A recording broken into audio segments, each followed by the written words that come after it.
If you've dragged your clip into Premiere Pro's timeline and the audio isn't showing up, don't worry.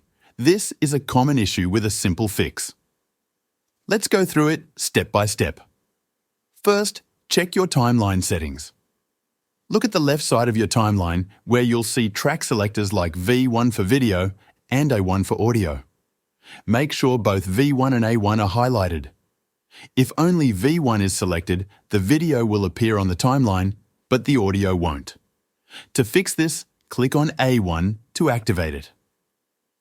Now, when you drag your clip into the timeline, both the video and audio should appear. If the audio still isn't there, try this. Go back to your project panel and ensure your clip actually has audio. Right-click on the clip and select Properties. This will confirm if audio is included in the file. If there's no audio information, the issue might be with the original media file, not Premiere Pro. Another potential fix is clearing your audio cache.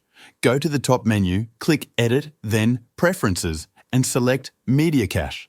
Here, delete any cache files.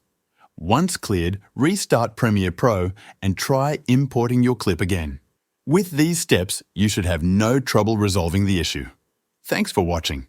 If this helped, consider sticking around for more editing tips, and I'll see you in the next one.